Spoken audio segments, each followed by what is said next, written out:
오늘 본문은 두 가지의 사건이 하나로 묶여져 기록되어 있습니다. 첫 번째 사건은 1절에서부터 7절에 기록하고 있는데, 북이스라엘의 영적으로 가장 어두웠던 아합과 이세벨이 다스리던 시기에도 바알에 무릎 꿇지 않고 입 맞추지 않았던 7,000명이 있었던 것처럼, 오늘 본문에서도 엘리사뿐만 아니라 말씀의 사역자들이 계속 양성되고 있었다는 것을 알 수 있습니다.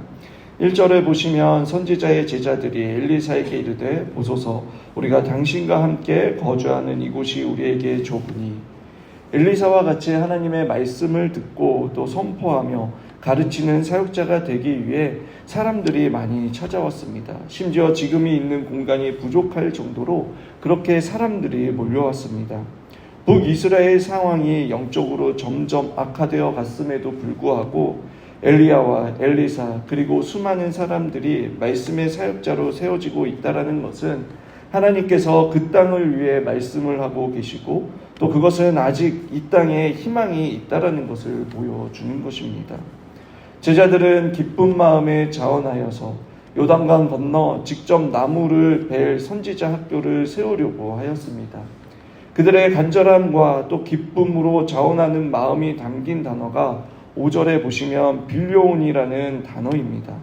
이 단어는 사울이라는 단어로 애걸하다, 빌리다, 또 구걸하다라는 그러한 의미가 있습니다. 그들의 마음과 상황을 짐작해 생각해 보건대 자신들의 손으로 직접 학교를 세우고 또 동력자들과 함께 생활 공간을 만든다라는 그 생각에 아무것도 가진 것이 없지만 염치불구하고 사람들의 시선은 어떠하든지 상관하지 않고 어떻게 해서라도 돕기를 구해 선지자 학교를 새롭게 세우려고 그렇게 기쁨으로 참여했던 것입니다. 그런데 그만 한 사람이 도끼질을 하다가 그 도끼날이 날아가 깊은 강에 빠져버려 황당한 그러한 사건이 일어났습니다. 가난한 신학생이기에 개인적으로 라고 탄식할 만큼 그에게 큰일이 일어난 것입니다. 율법에서는 남의 물건을 잃어버리면 그에 대한 물리적 배상뿐만 아니라 심리적 배상까지도 해야 했습니다. 빌려온 것이기에 어쩌면 자신이 가지고 있는 가장 소중한 물건을 담보로 가져온 것일 수도 있습니다. 어쩌면 도끼날 때문에 여러분 노예로 팔려갈 수 있는 상황에 처했을 수도 있는 것입니다. 하지만 다른 이들을 위해 선한 의도를 가지고 자원하는 일을 여러분 그렇게 하나님을 위해 시작을 했습니다. 그런데 그만 안 좋은 이런 일이 일어나고 만 것입니다. 과연 당사자는 여러분 어떠한 생각을 했을까요? 만약 여러분이라면 이 일을 어떻게 해석하고 받아들이시겠습니까? 그런데 그때에 함께 동행했던 엘리사가 여러분 그의 문제를 해결해 주었습니다. 하나님께서 엘리사를 통해 그 예비 선지자 생도의 문제를 해결해 주신 것입니다. 어떻게 해결해 주셨습니까? 새도끼가 떨어진 그 지점에 나뭇가지를 베어 던지니까 새도끼가 떠오르는 것입니다. 마치 우리나라의 동화에서 나무꾼이 깊은 샘에 도끼를 빠뜨렸는데 그런 산신령이 나타나 나무꾼을 시험한 것처럼 그런 비슷한 이야기가 기록되어 있습니다. 너무나 신비로운 일이기 때문에 여러분 이 이야기만을 놓고 본다면 하나님께서 무슨 말씀을 하시는지 파악하기 힘듭니다.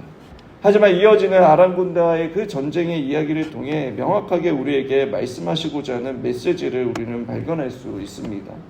8절에서부터 14절에 아람 군대가 북이스라엘을 공격합니다.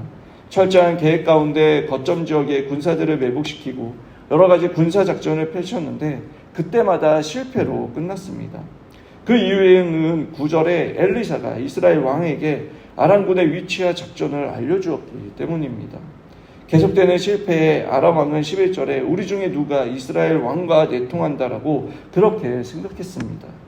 그러나 12절에 아람 왕의 신복 중에 한 사람이 그것이 아니라 이스라엘의 선지자 엘리사가 왕의 침실에서 하신 말씀을 이스라엘 왕에게 고한다라고 말합니다.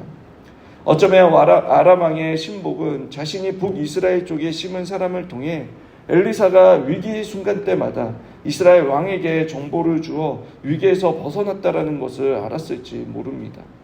그러나 분명한 건 하나님께서 아람 왕의 생각과 마음, 계획까지도 알고 계셨으며 하나님의 백성을 보호하시기 위해 엘리사에게 말씀하였고 또 또 북이스라엘 왕에게 알림으로 그들을 보호하셨다는 것입니다. 사랑하는 여러분, 잃어버린 도끼 사건도 그렇고 아람 왕의 생각과 마음까지 아시는 분이라는 사실을 통해 하나님께서는 우리의 개인의 삶과密접한 관계를 맺고 간섭하시는 분이라는 것을 우리는 알 수 있습니다. 하나님께서는 여러분, 저와 여러분에게 멀리 계시는 분이 아닙니다. 우리의 삶과 매우 가까이 하시는 분이십니다. 하나님께서는 그냥 지켜보는 분이 아니십니다. 우리의 시간과 공간 속에서 우리와 함께 하십니다. 그리고 나보다 나를 더 잘 아시고 나보다 나의 필요를 더 잘 아시는 분이십니다.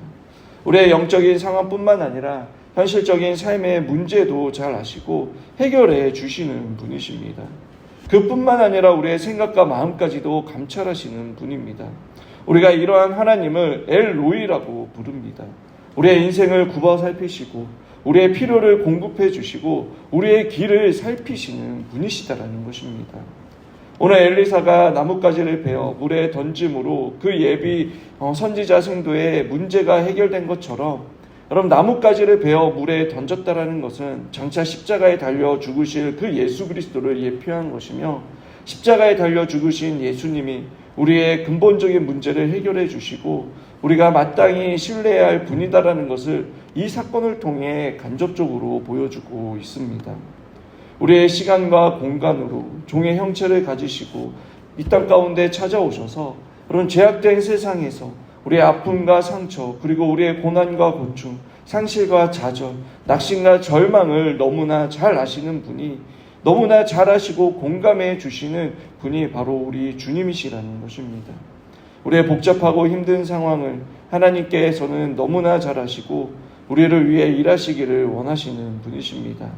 우리가 감히 흉내낼 수 없는 방법으로 마치 나뭇가지가 도끼를 건져내듯이 그렇게 우리의 상식과 노력을 뛰어넘어 때로는 하나님께서만 하실 수 있는 그러한 방법으로 오직 하나님께서만 하셨다라는 그 고백을 하며 하나님께만 영광 올려드릴 수 있도록 그렇게 일하시는 분이십니다. 우리가 이 사실을 믿고 하나님을 신뢰한다면 선한 의도를 가지고 또 주님의 이름으로 무엇인가를 해도 내 예상과 같지 않고 또 오히려 안 좋은 모습으로 흘러간다 하더라도 여러분, 우리는 두려워하지 않을 수 있는 것은 우리의 모든 것을 감찰하시는 하나님께서 예비하신 은혜가 있고 결국 우리를 통해 하나님의 뜻을 이루어 가신다라는 것을 알게 되기 때문에 우리는 두려워하지 않을 수 있습니다. 나보다 나의 상황과 형편을 잘 아시는 주님께서 또한 우리를 끝까지 책임져 주시기 때문입니다. 빌립보서 2장 13절에서부터 16절에 이렇게 말씀합니다. 너희 안에 행하시는 이는 하나님이시니 자기의 기쁘신 뜻을 위하여 너희에게 소원을 두고 행하게 하시니 모든 일을 원망과 시비 없이 하라. 이는 너희가 흠이 없고 순전하여 어그러지고 거스리는 세대 가운데 하나님의 흠없는 자로 세상에서 그들 가운데 빛들로 나타내며 생명의 말씀을 밝혀 나의 다름질이 헛되지 아니하고 수고도 헛되지 아니하므로 그리스도의 날에 내가 자랑할 것이 있게 하려 함이라 라고 말씀합니다. 하나님은 도저히 떠오를 수 없는 가라앉아 있는 도끼도 떠오르게 하시는 분이십니다. 적들의 생각과 마음까지 아시고 역사를 주관하시는 분이십니다. 그분께서 저와 여러분들에게 소원을 두시고 우리를 통해 일하시기를 원하십니다. 그것은 곧 우리를 향한 하나님의 기대가 있다라는 것입니다. 그것이 무엇입니까? 이 악한 세대 가운데 흠없는 자녀, 즉 우리의 거룩함을 유지하여 세상 가운데 빛이 되게 하며 생명의 말씀을 밝혀 이 땅의 모든 수고가 헛되지 않고 그리스도의 날에 우리가 주님의 자랑이 되게 하시는 것입니다. 주님은 우리의 인생 가운데 낙심과 절망으로 가라앉아 버린 우리의 마음을 바로 세우시는 분이십니다. 우리들의 원수의 공격과 또 계획을 하시고 우리를 지키시며 보호하시고 이 땅 가운데 우리를 통해 하나님의 뜻을 이루어 가시기를 원하시는 분이십니다. 주님과 함께 하루를 시작하는 이 새벽 말씀을 통해 주님을 더욱더 담대하게 주님을 의지하며 우리를 고치시고 건지시고 선한 길로 인도하여 주시는 그 주님으로 인해 복된 하루가 되시길 주님의 이름으로 축원합니다.